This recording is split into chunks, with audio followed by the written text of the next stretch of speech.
Isang mabiyaya at mapagpalang araw po sa inyong lahat, mga kapatid ko sa Panginoong Hesukristo. Muli, nandito ang inyong kapatid sa Panginoong Hesus, Brother Red Sasam. Welcome to my channel sa YouTube, Eduardo Sasam. So muli po ako nagpaanyaya sa inyo mga kapatid ko sa Panginoon na tumunghay sa aking mga video sa YouTube channel at subscribe niyo po, So narito muli tayo upang magbahagi at magninila at mag-aaral tungkol sa mabuting balita ng ating Panginoon. Pero bago tayo magpatuloy, tayo muna ay dumulog sa ating Diyos na makapangyarihan sa lahat. O dakilang Diyos na makapangyarihan, El Shaddai ang iyong pangalan, ang Diyos noon, ngayon at magpakailanman, ang Diyos na mabuti sa aming buhay, ang Diyos na walang katulad, walang kapantay, ang Diyos na nagmamay-ari ng aming mga buhay. Kaya ikaw, O Diyos, ang karapat-dapat naming sambahin sa Espiritu at katotohanan. Minsan pa, Panginoon, narito ako, ang inyong abang lingkod. Lubin mo, O Diyos, na patawarin mo po ako sa aking mga kahinaan, sa lahat kong pagkakasala, upang maging karapat-dapat ako, Panginoon, sa iyong banal na harapan. At lubin mo, O Diyos, na pagbabahagi ng mabuting balita na mula sa iyo, ay samahan mo po ako, kasihan mo po na iyong kapangyarihan, lalo na, O Diyos, ang mga makapanood ng videong ito, makapanood ng iyong mensahe sa araw na ito. Lubin mo, Panginoon, na ito'y magrima sa bawat puso ng mga taong makatunghay nito. Kaya, Panginoon, ipagkatiwala ko po sa iyo ang lahat at inaangkin ko na sa pangalan ni Jesus ay maangkin namin o makamit namin ang katagumpayan ng buhay sa pamamagitan ng aming pakikinig at panonood ng iyong mabuting balita sa YouTube. Sa pangalan ni Jesus, sa ngalan ng Ama, ng Anak at ng Espiritu Santo. Amen at Amen. So mga kapatid ko sa Panginoon, ulitin ko, isang mabiyaya at mapagpalang araw po sa inyong lahat. So ang ating pong pagbasa ngayon, mga kapatid ko sa Panginoon, ay ating hanguin sa Ebanghelyo ni San Mateo, Kabanata 11, talata 25 hanggang 30. So ito po yung ating gospel sa araw na ito, araw ng linggo.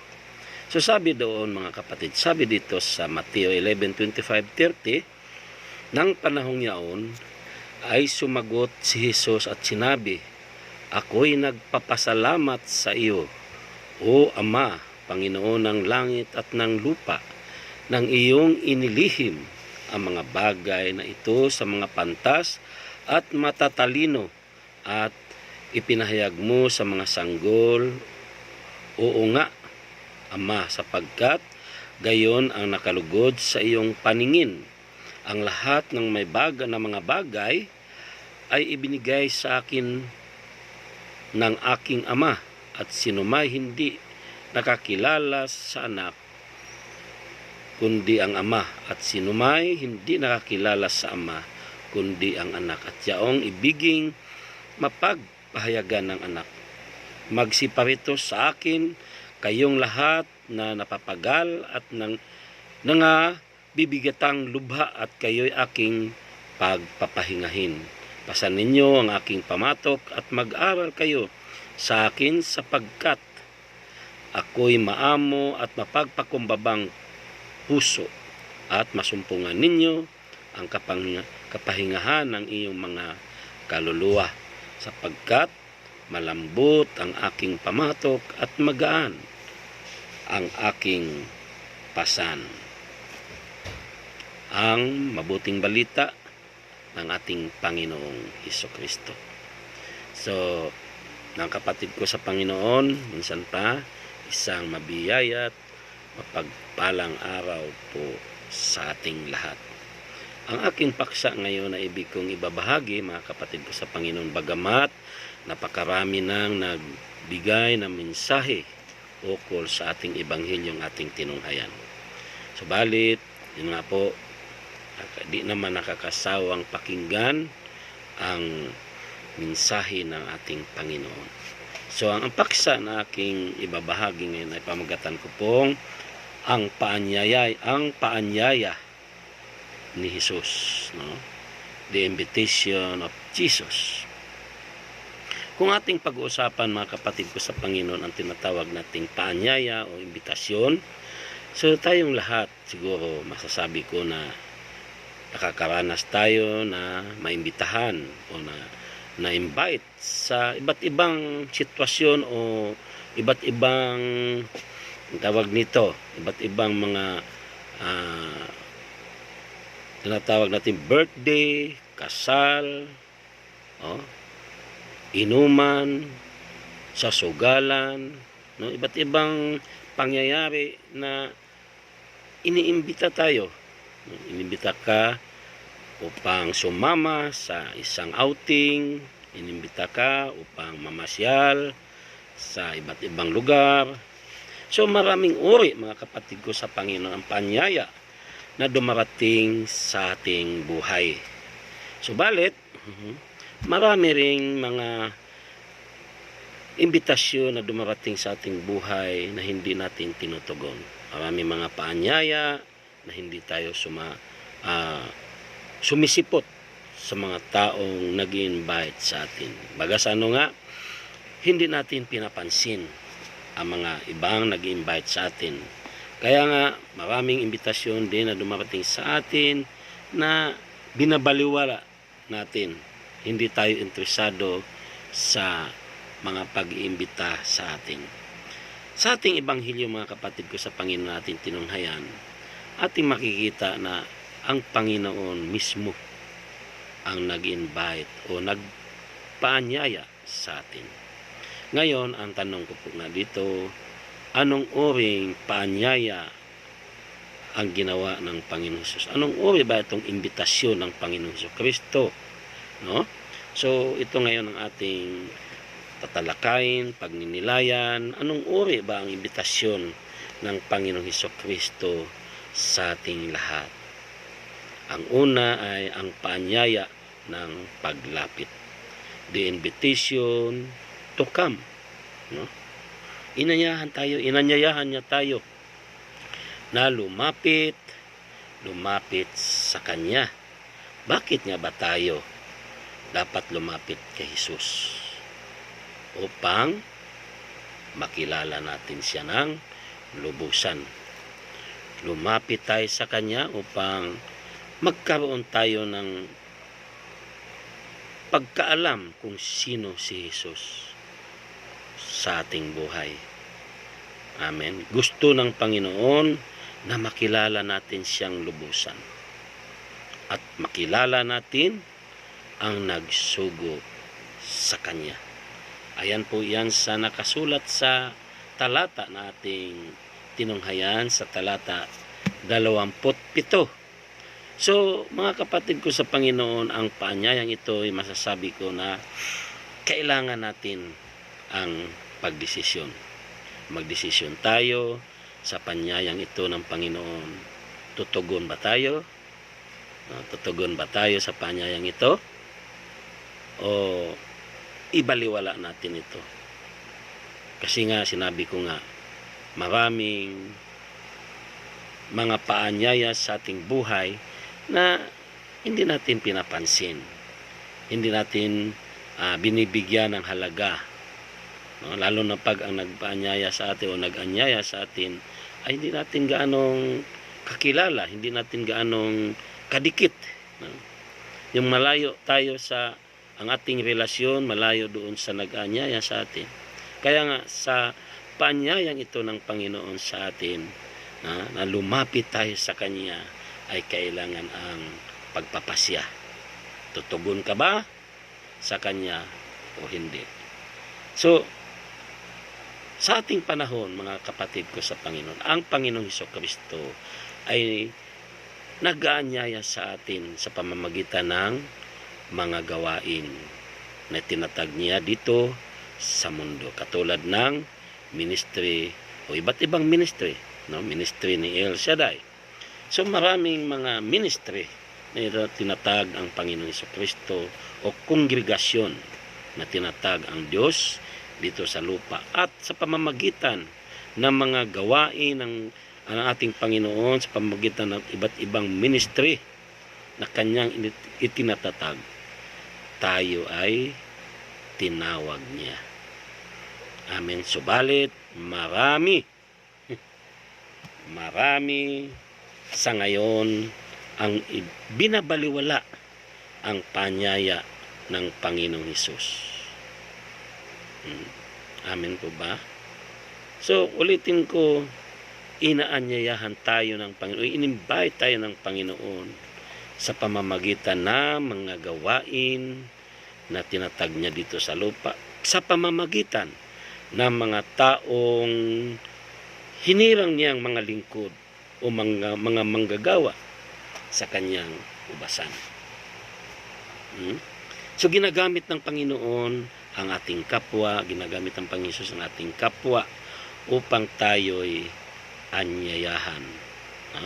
Ini-invite niya tayo sa pamamagitan ng mga manggagawa na yan ang nag-invite sa atin, na kung saan inanyayahan tayong dumalo sa kanyang mga gawain. Amen. So yan, mga kapatid ko sa Panginoon, ang una na paanyaya, invitation to come. Bakit? Upang makilala natin siya, at ganoon din makilala natin ang Ama o ang nagsugo sa Kanya. Kaya kung hindi tayo dadalo, hindi tayo tutugon sa paanyaya o pag-invite sa atin ng Panginoon Kristo,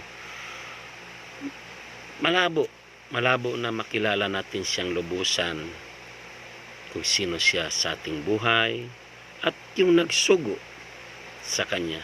Kaya maraming tao na walang alam tungkol sa ating Panginoong Kristo, sa ating Diyos. Bakit? Hindi tumutugon sa paanyaya ng Panginoon sa pamamagitan ng mga taong ginagamit niya sa kapanahunan na nag-invite sa atin upang dumalo sa bawat gawain ng Diyos.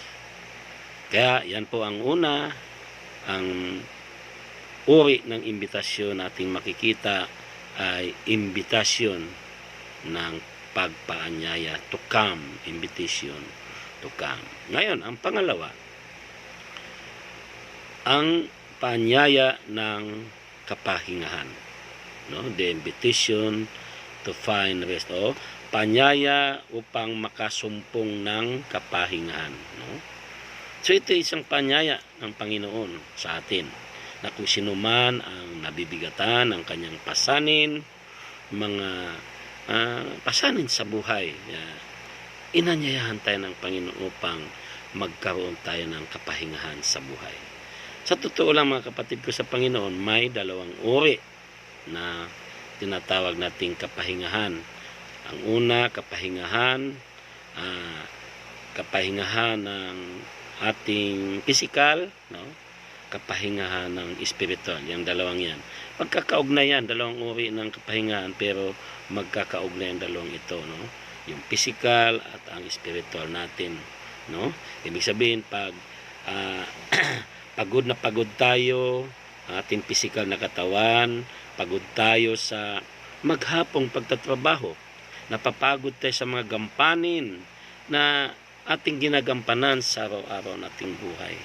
So yan, pagod, physical. So balit, sa gawain ng Diyos, nakakasumpong tayo ng kapahingahan. Amen.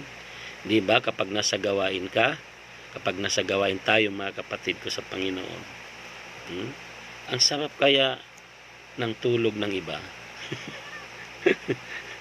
Marami ang natutulog sa gawain.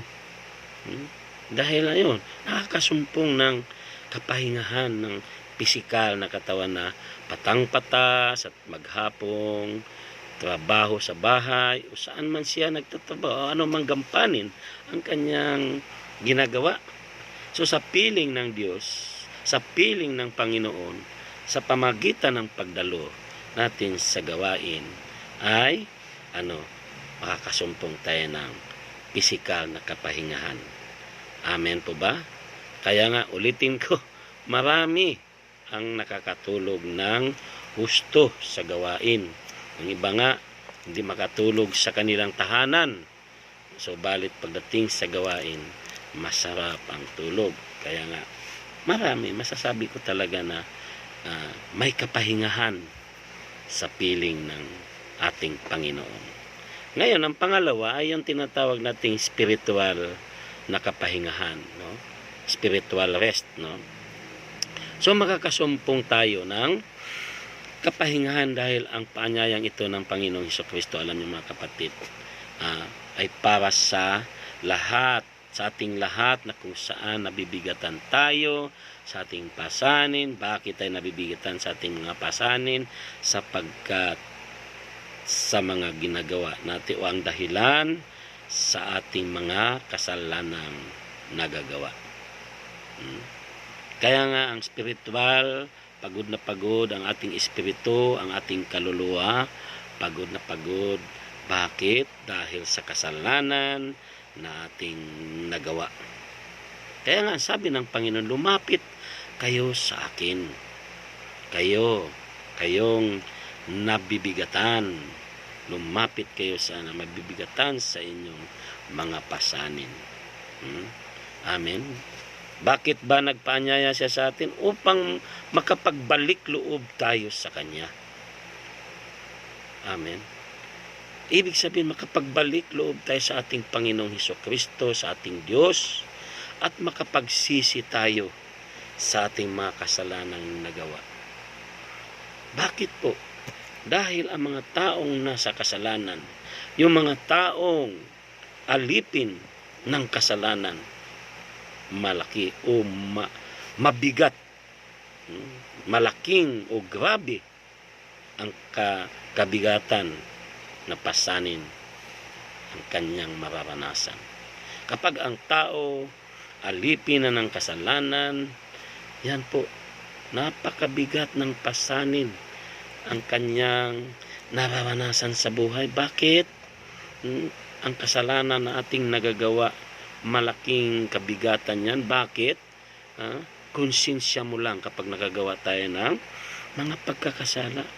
Hindi tayo makapagkatulog. Wala tayong kapayapaan. Kaya mabigat ang pasanin, ang mararanasan ng mga taong naalipin o alipin sa pagkakasala. Amen. Kaya nga, sabi ng Panginoon, lumapit kayo sa akin. Upang Upang tayo ay makapagsisi sa ating mga sala, upang makamit natin ang tinatawag nating kapahingahan sa buhay. Dahil kapag tayo'y nagsisisi, lumapit tayo sa Panginoon, nagsisisi na tayo sa ating mga nagawang mga pagkakasala, kalaking kapahingahan ng ating kaluluwa o ng ating espiritu. Amen. So, ano pong ibig sabihin?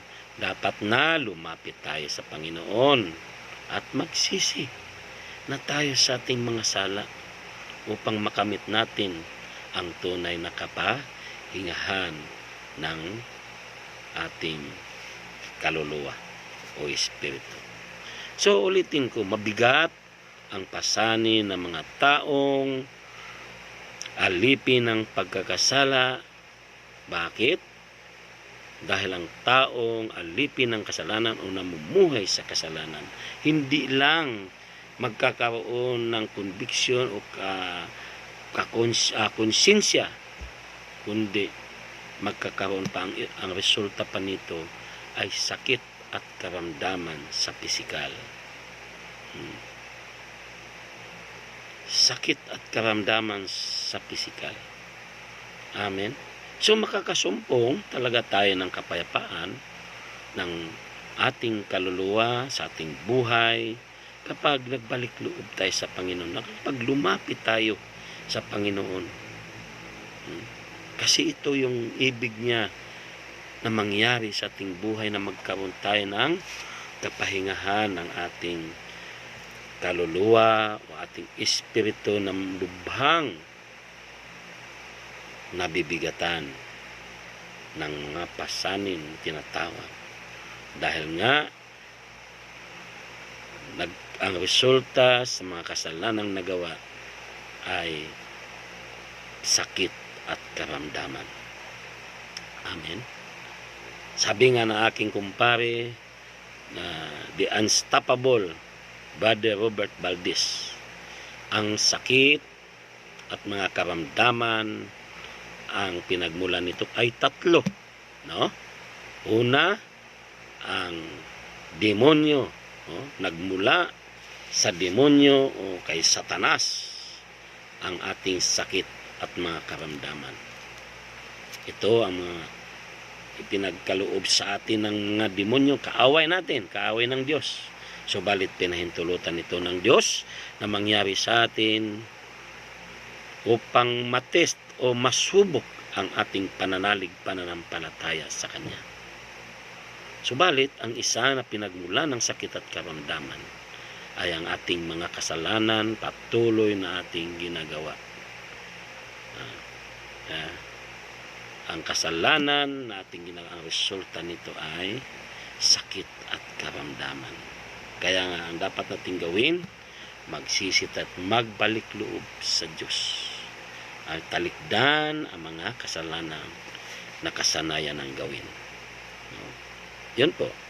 No? Ang ikatatlo na pinagmula ng sakit at karamdaman, yung sinasabi ni Unstoppable paring Robert Valdez, ay yung paglabag sa batas ng kalikasan.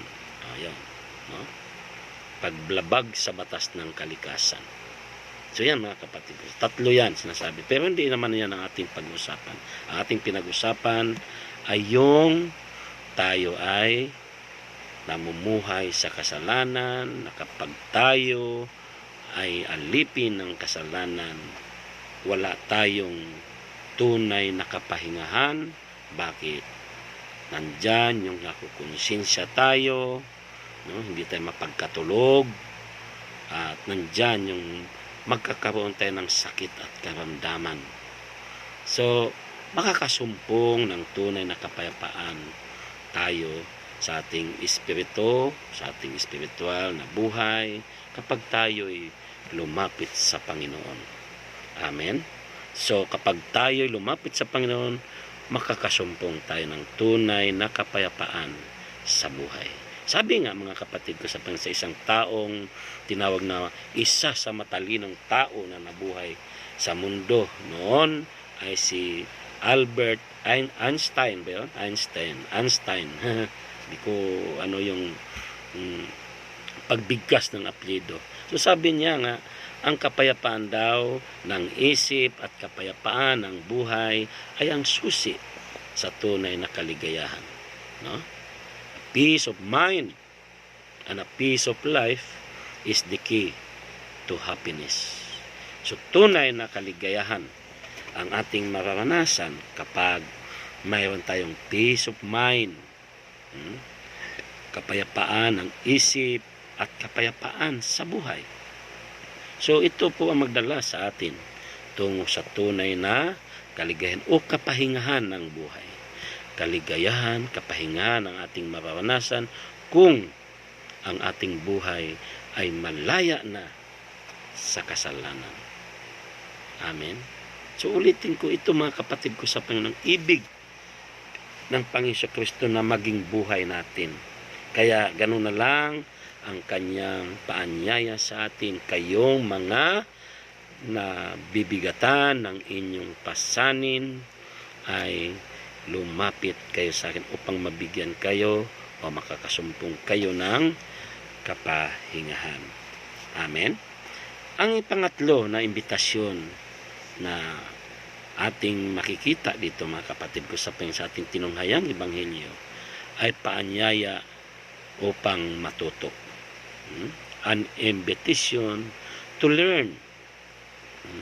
Inimbite tayo ng Panginoon para upang tayo'y matuto sa Kanya.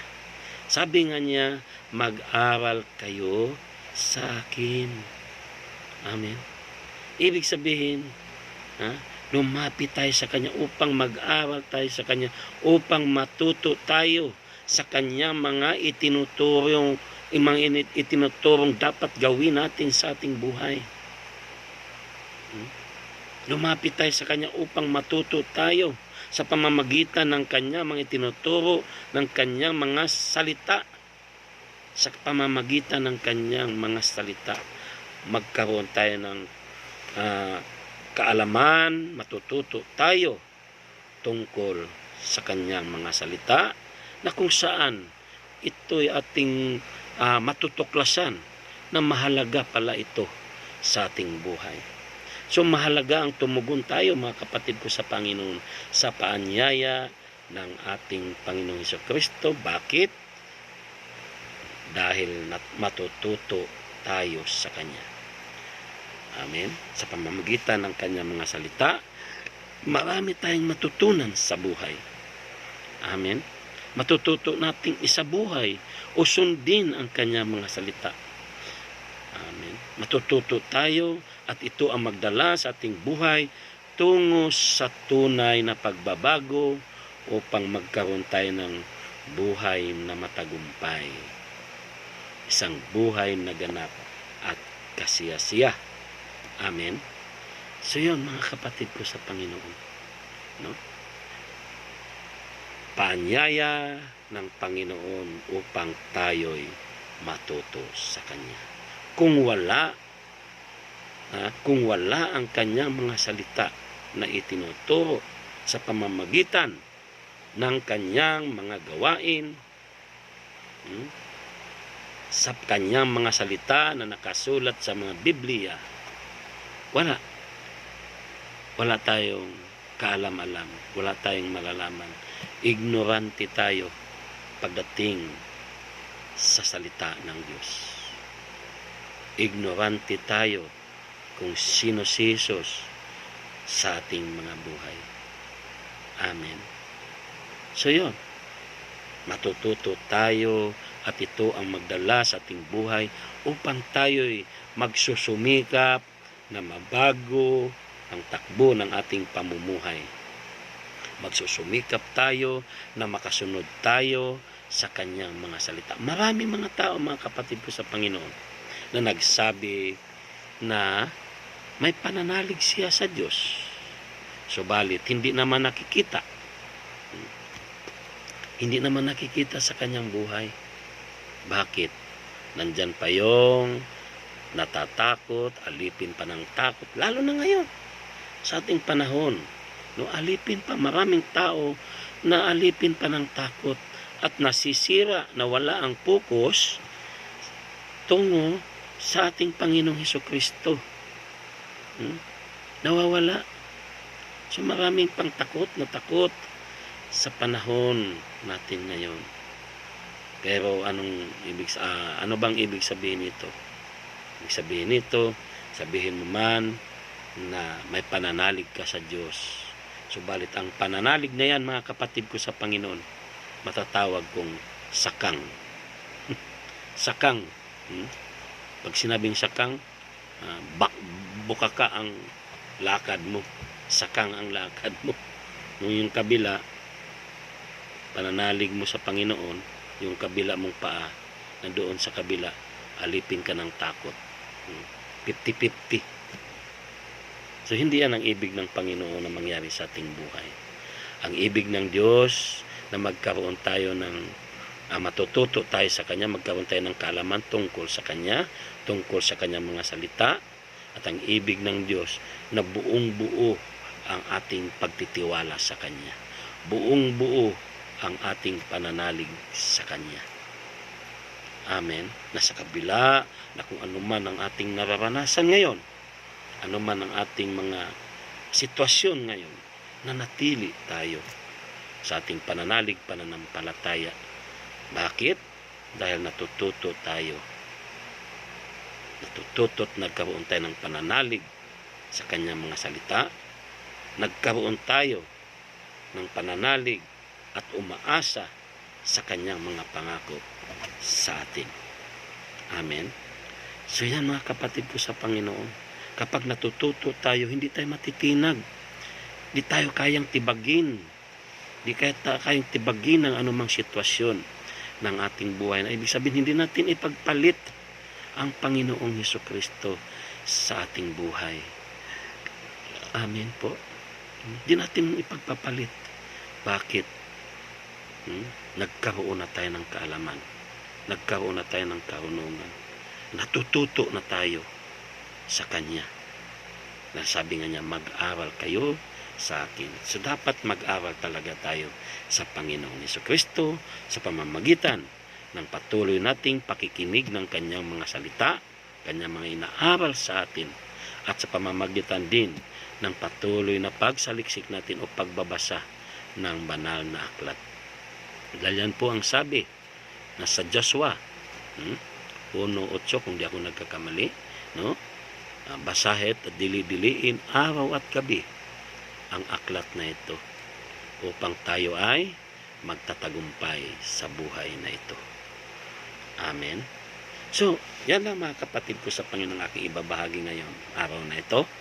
Maikli lang, subalit ang aking dalangin ay loobin ng Diyos na tayo o kayong lahat na makapanood nito, makapakinig nitong mensaheng ito ay makadagdag kaalaman sa ating buhay spiritual, makadagdag ng ating pananalig, pananampalataya sa Diyos, na hindi tayo kayang talunin ng mga sitwasyon, iba't ibang sitwasyon ng buhay. Amen po. Ulitin ko, ang ating mensahe ay paanyaya ni Jesus, no? An invitation of Jesus. Ano bang uri ang imbitasyon niya sa atin o paanyaya sa atin? Una, paanyaya ng paglapit. Amen. An invitation to come. At ang pangalawa, paanyaya upang magkaroon o makasumpong ng kapahingahan. An invitation to find rest, no? Makakasumpong tayo ng tunay na kapayapaan. Bakit? Maging malaya na tayo kapag lumapit tayo sa Panginoong Hesus.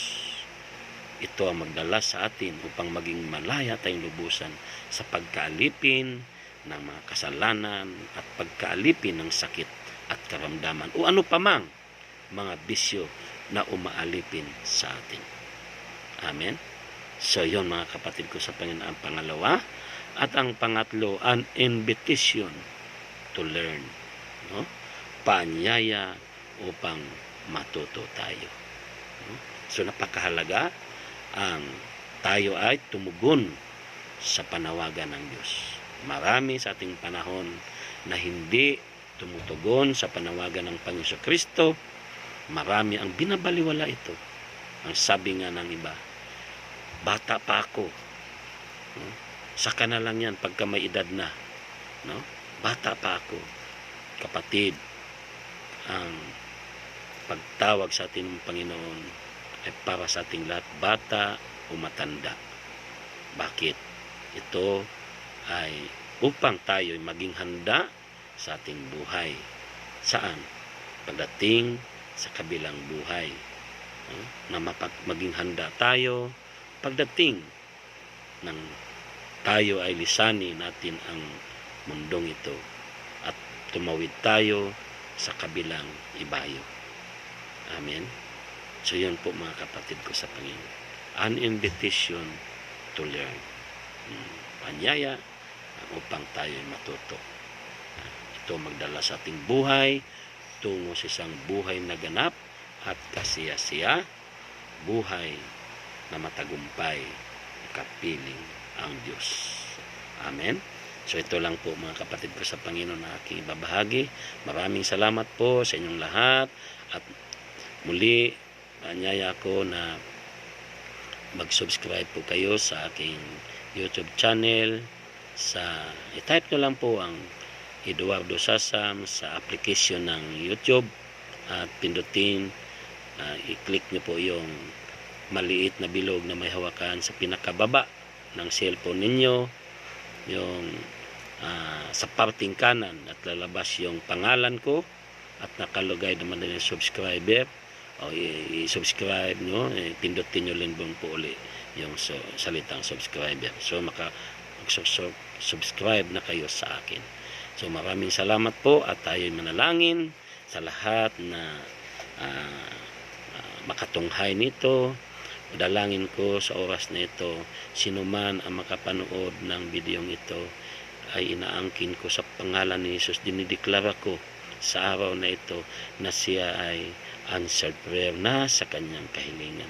Pagpalain mo, O Diyos, silang lahat, ang kanilang buong pisikal na katawan, patuloy na pagpalain, pagkalob ang magandang kalusugan.